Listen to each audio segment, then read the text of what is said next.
what moves you from just attending church to saying, I want to be a minister? You eventually end up as an elder. What is it that moved you from just attending to saying you're going to take a position of leadership?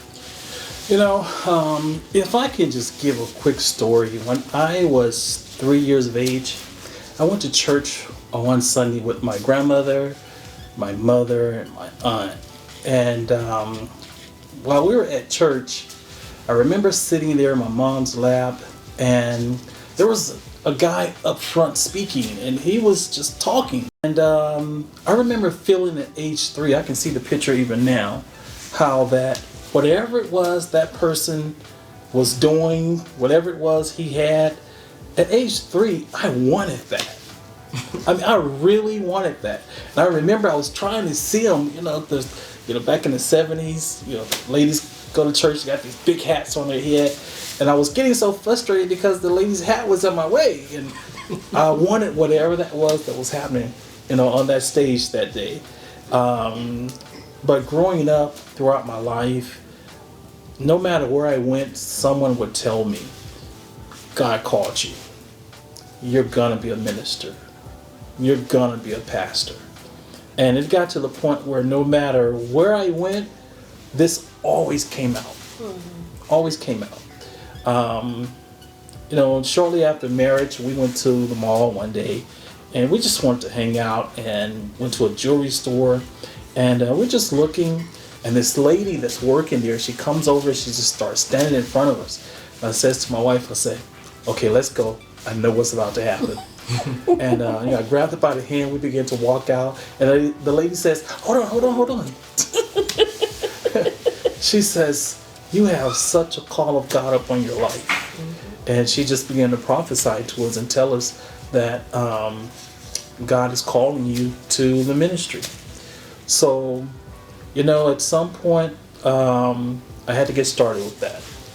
And for me, it got started when I just simply asked our pastor one day, so do you mind if I have the keys, come down to the church and just clean the church? And that's where ministry started for me. A desire to just go to God's house and just clean the church, to make sure that when everyone came in, it was fresh, it was clean, they felt good about, just going to the restrooms, Mm-hmm. And while I was there alone, whenever I would get up to the pulpit area, I would grab the mic and standing there with the mic trying to preach.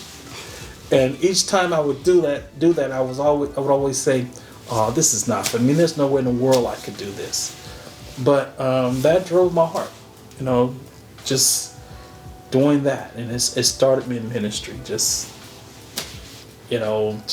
being there before God. Okay. It's a funny thing, because a lot of people who are called to ministry, you'll hear them say that they were running from God. They didn't want it. They knew that there was this calling, or they were fighting it, or I don't think we ever had that intention. Now, when we first got together and started talking, we never talked about him being in ministry. I just knew. Mm-hmm.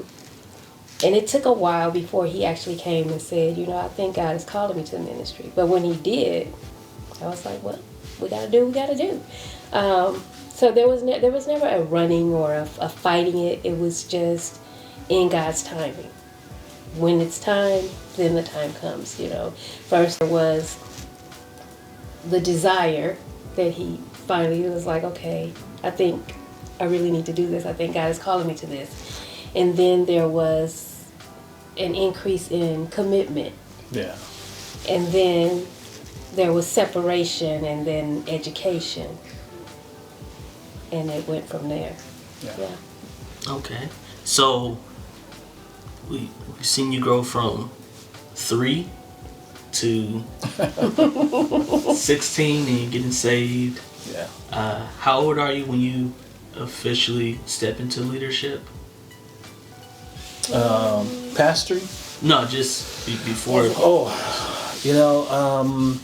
As far as a minister, probably I think it was like 28. think like 28.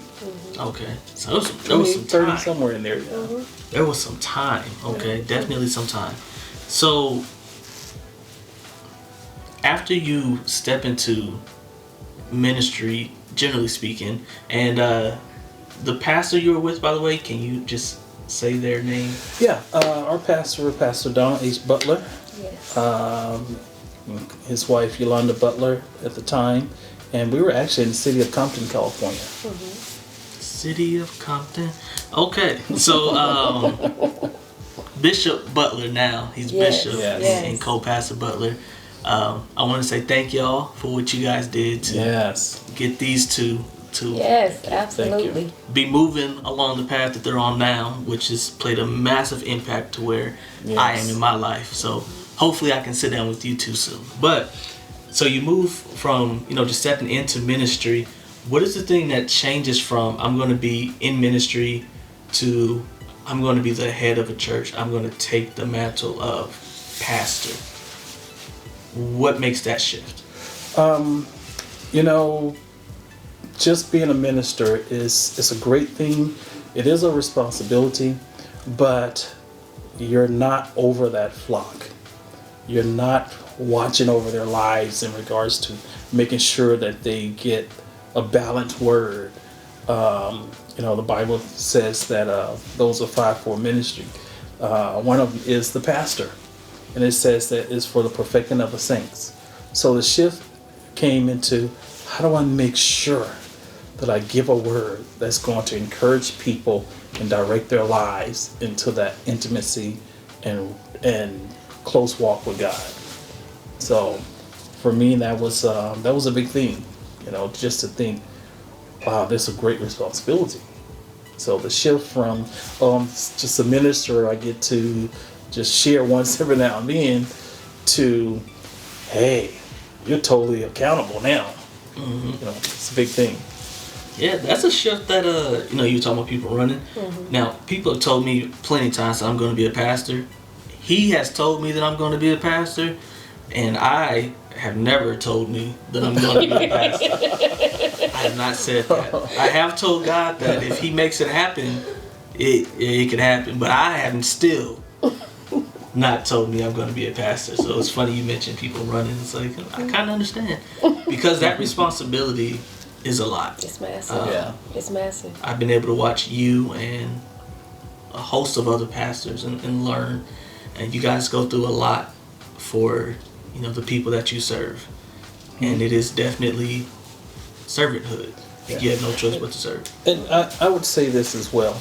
It is also one of the most beautiful jobs you can ever have.